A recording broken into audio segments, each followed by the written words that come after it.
Welcome to our channel columns collection. آج کی اس video میں اوریہ مقبول جان صاحب کا جو کالم ہم آپ کے سامنے پیش کرنے لگے ہیں اس کا عنوان ہے تینوں ایک وی لگے تے جانا۔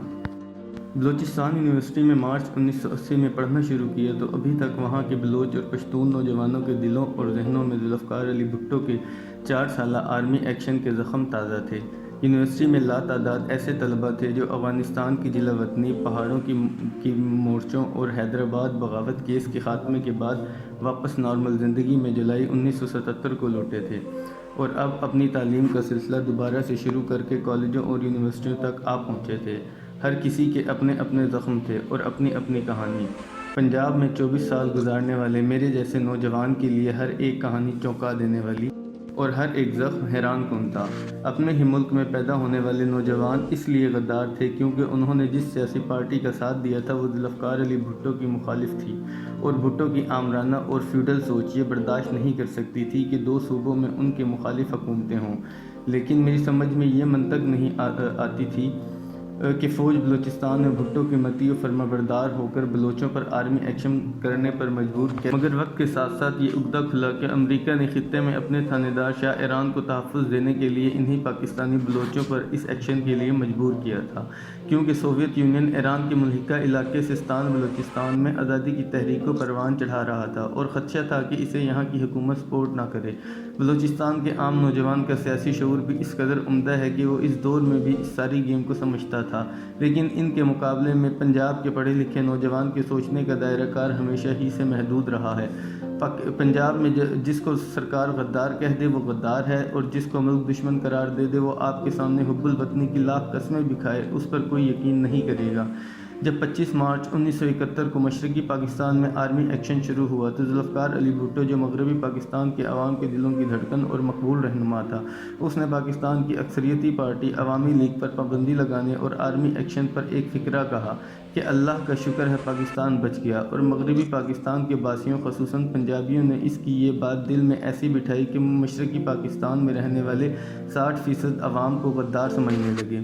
یہی وجہ ہے کہ اس آرمی ایکشن کے خلاف لاہور میں صرف 3 افراد طاہرہ مظہر علی خان، حسین نقی اور ایک اور فرد نے جلوس نکالا تو ان سے نفرت کا اس قدر اظہار کیا گیا کہ لوگ دور دور کھڑے ہو گئے اور ان پر مسلسل تھوکتے رہے۔ مغربی پاکستان میں رہنے والے پنجابیوں اور سندھیوں کو بالکل اندازہ ہی نہیں تھا کہ مشرقی پاکستان میں کیا ہو رہا ہے۔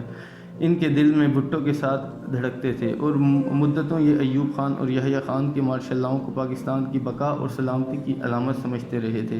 وجہ ہے کہ جو بھی اس عرصے میں یہاں سے مشرقی پاکستان گیا، خواہ سویلین تھا یا فوجی، اس نے اس دور کے بارے میں خون دل میں ڈبو کر باتیں لکھی۔ میجر جنرل خادم حسین راجہ جہلم سے تعلق رکھتے تھے، وہ ان دنوں مشرقی پاکستان میں تعینات تھے۔ Lieutenant general Tikka, major general Rao Farman Ali اور خادم حسین راجہ نے اس آپریشن سرچ لائٹ کی منصوبہ بندی کی تھی۔ انہوں نے ان 9 مہینوں کی رودات اپنی کتاب a stranger in my own country میں تحریر کی ہے۔ لاتعداد واقعات ہیں جو آنسو رلاتے ہیں۔ انہوں نے لکھا ہے کہ جب جنرل نیازی نے چارج لیا تو وہ فوراً آپریشن روم میں داخل ہوا اور فوراً کہا کہ میں آ گیا ہوں اور اب میں اس قوم کی نسل بدل دوں گا، یہ مجھے کیا سمجھتے ہیں۔ کمرے میں لاتعداد بنگالی آفیسر بھی موجود تھے۔ ایک سناٹا چھا گیا۔ اچانک ایک بنگالی آفیسر میجر مشتاق اٹھا اور ساتھ ہی باتھ روم میں چلا گیا اور اس نے اپنے ہولسٹر سے پستول نکال کر اپنے سر میں گولی مار لی۔ وہ یہ بے عزتی برداشت نہ کر سکا اور دنیا چھوڑ گیا۔ ایسے کسی واقعے کی 1 انچ خبر بھی اخبارات میں لگانا اور گفتگو کرنا اس وقت بھی غداری کے مترادف تھا اور شاید آج بھی ہو۔ ہماری سیاسی قیادت تو ان تمام واقعات سے آشنا تھی، پیپلز پارٹی ہو یا اس کی مخالف پارٹیاں، سب جانتی تھی کہ جنرل ٹکا کو مشرقی پاکستان میں قصاب کہا جاتا تھا۔ بلوچستان کا سارا آرمی ایکشن اسی کی نگرانی میں مکمل ہوا تھا۔ ضیاء الحق تو آخری دنوں میں آیا تھا، مگر اسی ٹکا خان کو پیپلز پارٹی نے اپنا سیکرٹری جنرل بنایا اور پھر اس محب وطن سرزمین پنجاب کا اسے گورنر لگایا۔ کس قدر حیرت کی بات ہے کہ پیپلز پارٹی والے ضیاء الحق کو گالی دیتے تھے کہ اس نے بھٹو کو قتل کیا، لیکن ہزاروں بنگالیوں اور بلوچوں کے مجرم کو اعزاز بخشتے تھے۔ یہی نہیں بلکہ جنرل نیازی جس سے 1971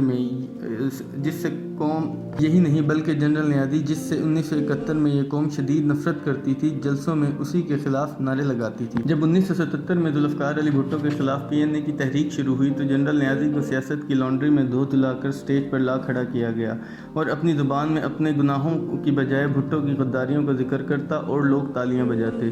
جلال پور جٹا کے